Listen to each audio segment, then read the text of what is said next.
이란이 이스라엘을 향해 공격에 나서면서 국제 유가와 금값이 상승했습니다. 네, 중동 정세에 따른 세계 경제 여파를 오늘 유해미 한양대학교 경제금융대학 교수와 자세히 이야기 나눠보겠습니다. 교수님 어서 오세요.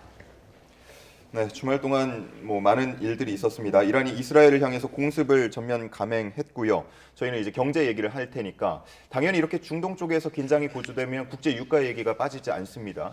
최근에 90달러 넘어서 100달러를 향하고 있었는데 일각에서 130달러까지 간다라는 얘기도 나오더라고요. 예, 굉장히 지금 심각한 상황입니다. 다행히 그래도 이스라엘이 그 이란에 대한 보복 공격을 좀 취소한 것으로 현재는 이제 보도가 되고 있기 때문에 최악의 상황은 면했다고 보고 있지만 그럼에도 불구하고 국제 유가가 상당히 요동칠 가능성이 높아졌는데요.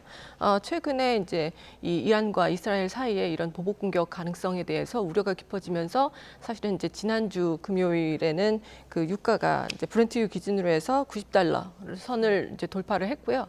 그리고 서부 텍사스유 같은 경우도 85달러 해서 지난해 10월 이후로 거의 최고치에 이제 근접한 상황입니다.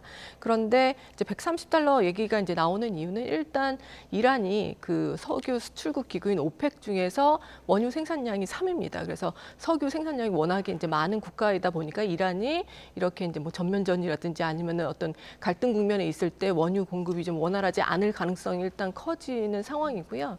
여기에 130달러는 굉장히 그 충격적인 숫자까지 지금 나오는 이유는 그 이란 영토인 이제 호르무즈 해협이라고 있습니다. 이 호르무즈 해협이 이 중동 지역에서 생산되는 원유가 세계로 공급이 되는 그 주요 통로거든요. 예. 그래서 이 호르무즈 해협을 통해서 세계 시장에 공급되는 천연가스가 전 세계 공급량의 3분의 1 정도, 그다음에 원유는 전 세계 공급량의 6분의 1 정도가 이 해협을 지났는데 만약에 이스라엘과 이란 간의 전면전으로 확전이 돼서 이 호르무즈 해협을 봉쇄하는 그런 최악의 시나리오가 가능해진다면 이때는 정말 원유 가격이 130달러를 돌파할 수 있다는 그런 전망까지도 나오는 상황입니다.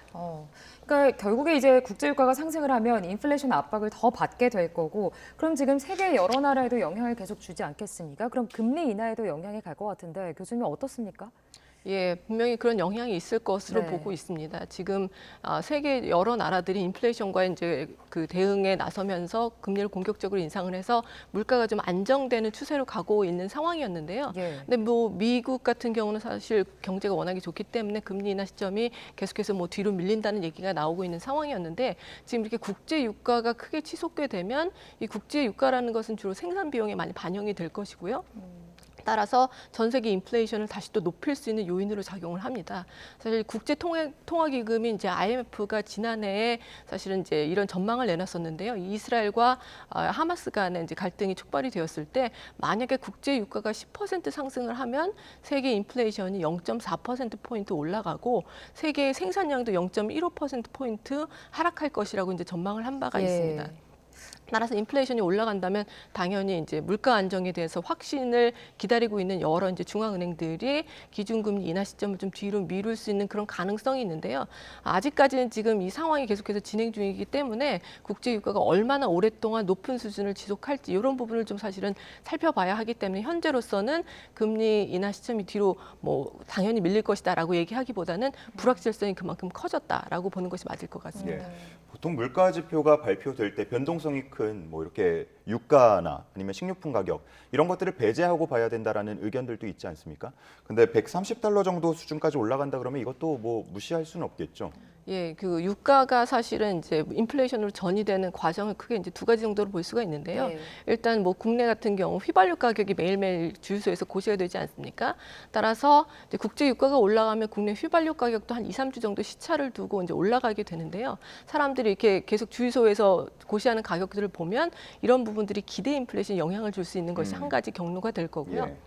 두 번째는 이 원유라는 것이 결국에는 생산에 굉장히 중요한 자원으로 이용이 되다 보니까 생산 비용이 이제 올라가면서 또 인플레이션에 이제 전이가 될 수가 있는데요. 사실 이런 경로는 시간이 좀 많이 걸리긴 합니다. 따라서 국제 유가가 올랐다고 바로 생산 비용이 오르고 즉각적으로 인플레이션으로 반영이 되는 것은 아니라서 시차가 있게 됐지만 아무튼 궁극적으로는 인플레이션에 영향을 미칠 수가 있기 때문에 물론 근원 인플레이션이라고 하는 것은 당장의 뭐 에너지 가격이라든지 석유류 가격 인상에 즉각적으로 대응하는 것은 아니지만 시차를 두고 이제 반영이 될 수 있어서 과연 이 국제 유가가 얼마나 오랫동안 높은 수준을 유지할지가 그래서 굉장히 중요한 부분이라고 볼 수가 있겠습니다. 지금 뭐 미 연준의 금리 인하가 늦어지면서 안 그래도 지금 고환율인 상황인데 계속해서 지금 중동 사태까지 겹치면서 1,400원대를 위협할 수도 있다 이런 의견도 나오고 있거든요. 조금 전에 확인했을 때까지만 해도 1,385원이 찍혀 있더라고요. 어떻게 보세요? 예, 지금 현재 이런 이제 예상치 못한 예. 상황이 발생을 하면서 사실 환율의 상방을 좀 더 열어둬야 되는 그런 상황이 된 것 같습니다. 예. 예, 이 환율이 이제 상방이 되는 이유는 뭐 한 두 가지 정도가 있을 텐데 일단은 달러가 전 세계적으로 지금 강세를 보이고 있는 상황이거든요. 그런데 이제 더욱이 이런 중동에서 이런 갈등이 깊어지면서 안전자산으로서 달러에 대한 이제 좀 수요가 높아질 것이기 때문에 이런 면에서 이제 달러 가치가 좀 더 높아질 가능성이 있고요. 여기에 덧붙여서 이제 뭐 중국이라든지 일본이라든지 지금 이런 나라들은 특히 중국 같은 경우 경기 부양을 해서 기준금리를 인하하는 상황이고요. 네. 일본 같은 경우도 통화정책 정상화를 선언을 하긴 했지만 그 속도가 상당히 이제 느린 상황이거든요. 따라서 이런 뭐 엔화라든지 위안화가 계속해서 가치가 달러 대비 절하되면서 우리나라도 이제 좀 동조화되는 경향이 나타나서 이런 부분들이 최근에 이 중동 사태로 인해서 더 이제 가속화가 된다면 환율을 상방을 상당히 열어둬야 되고 1,400원을 돌파할 가능성도 완전히 배제할 수는 없는 상황이 된다고 볼 수 있겠습니다. 1,400원이 돌파한다고 했을 때 뭐 예상되는 상황은 어떻습니까? 그런데 이제 1,400원을 돌파한다고 해서 갑자기 우리나라에서 자본이 막 유출이 된다든지 아니면 뭐 수출 기업이 갑자기 큰 타격을 입게 된다든지 하는 급격한 변화를 저희가 기대하고 있지는 않습니다. 사실은 이제 한국의 상황이라는 것이 대외적으로 봤을 때 순 이제 채권국이거든요. 채무국이 아니라 예. 따라서 이 달러 가치가 이제 많이 상승을 한다고 해서 자본이 갑자기 유출된다든지 아니면은 해외에 갚아야 될 채무의 가치가 급격하게 상승하는 그런 상황은 아니기 때문에 그런 우려는 크게 하지를 않아도 되겠지만 아무튼 예. 환율의 변동성이 커진다는 것 자체가 수출의 비중이 높은 우리나라에 있어서 기업들이 대응하기에 굉장히 불확실성이 높은 상황으로 가기 때문에 그런 면에서 반드시 이제 좋은 상황은 아니라고 볼 수가 있겠습니다. 그러니까 지금 국제 유가도 오르고 뭐 물가, 환율, 금리 다 지금 오르고 있는 상황에서 우리 소비자 물가 2%대 목표치 수정은 결국 불가피할 것이다라는 의견도 나오고 있거든요. 3월 기준으로 봤을 때 3.1%인데 과연 2%로 내려갈 수 있을지도 좀 궁금합니다. 예, 한국은행에서 전망하기로 이제 하반기에는 소비자 물가지수 네. 상승률이 이제 2%대로 갈 것이다라고 이제 보고 있는데요. 일단 이 경제 전망, 특히 이제 이 물가 전망이 나왔을 때가 이제 지난 연말인데 네. 지난 연말 기준으로 이제 올해 원유의 가격이라든지 아니면 환율에 대해서 이제 어느 정도 전망을 하고 이제 물가 전망이 나오는 거거든요.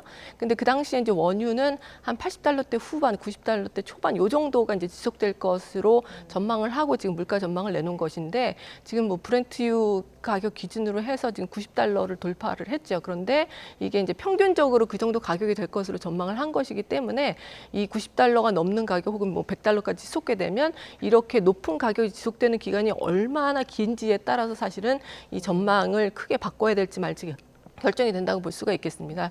따라서 현재는 물가 전망을 크게 바꿔야 된다라고 보기에는 좀 어려운 상황이지만 아무튼 고유가가 얼마나 오래 지속이 될지 그리고 환율도 얼마나 더 치솟고 이것이 얼마나 지속될지에 따라서 사실 수입 물가 가격이 올라가면서 물가로 전이되는 그런 경로도 있기 때문에 지금 현재로서는 단언하기는 어렵지만 물가 전망을 수정해야 될 가능성도 있겠다라고 볼 수가 있겠습니다. 예.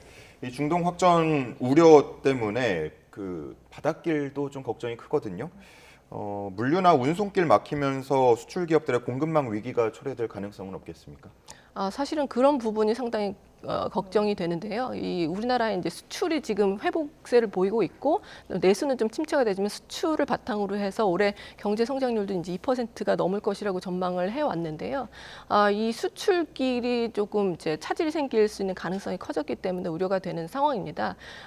단순히 호르무즈 해협이 만약에 봉쇄가 된다 그런 최악의 상황이 만약에 발생을 하게 된다면 국제 원유가가 그야말로 130달러 대로 배럴당 이제 올라갈 수도 있는 가능성도 있고요. 이런 것들이 생산 비용을 높이는 효과도 분명히 있겠지만 다른 한편으로는 공급망이 좀 이제 차질을 빚을 수가 있습니다. 그래서 이런 해상 운임이라든지 아니면 보험료 같은 것이 상당히 오르게 된다면 이런 것이 이제 수출품 가격에 또 반영이 돼야 될 수도 있기 때문에 이렇다면 이제 수출 기업으로서는 마냥 좋은 상황이 아니라 굉장히 좀 악재가 닥치고 있는 상황이라고 볼 수도 있겠습니다.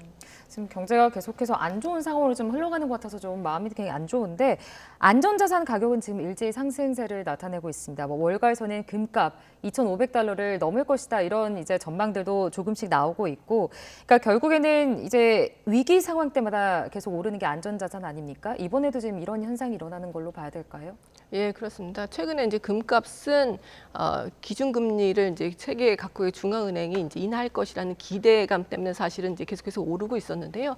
여기에 이제 중동 지역의 갈등이 격화되면서 안전자산으로서 금에 대한 선호가 더 불붙게 되면서 지금 금값이 사상 최고치로 치솟은 상황입니다. 네. 그래서 가장 최근에 금값은 그 1트로이 온스당 2,440불대를 이제 돌파를 한 예. 상황인데요. 지금 2,500불까지도 갈 수 있다는 그런 전망도 나오고 있는 상황입니다. 따라서 지금 현재 이제 지정학적인 그런 리스크라든지 국제 정세가 불안이 심화될수록 금값은 안전자산으로서 수요가 높아지기 때문에 더 오를 가능성이 있다고 보고 있습니다. 예, 더 오를 가능성이 있다. 그러면 추가 매입에 공격적으로 좀 나서야 된다라는 또 이야기랑도 연결이 될까요? 그런데 뭐 공격적으로 나설 필요까지 있을지에 대해서는 조금 생각을 해봐야 되는데요. 일단 뭐 개인은 개인의 투자 의사 결정에 따른 것일 텐데 아무래도 중앙은행이 공격적으로 금매입에 나서야 되냐 이런 부분들이 궁금하실 것 같습니다. 예. 근데 한국은행 같은 경우 외환보유고에서 금이 차지하는 비중이 한 1.5% 내외 정도 되는데요. 이게 주요국 중앙은행 대비해서는 조금 낮은 수준입니다. 그래서 다른 국가들 뭐 이를테면 일본이라든지 뭐 미국이라든지 뭐 유로 지역 같은 경우도 한 뭐 3%에서 5% 이 정도 되게 비중을 갖고 있기 때문에 그런 이제 국가 대비해서는 좀 낮은 편이긴 한데요. 금이 안전자산으로서 굉장히 각광을 받고 있긴 하지만 사실은 좀 유동성이 낮은 자산입니다. 유동성이 낮다는 것은 좀 보유하고 유지하는 데 비용이 좀 많이 소요가 된다는 것이고요.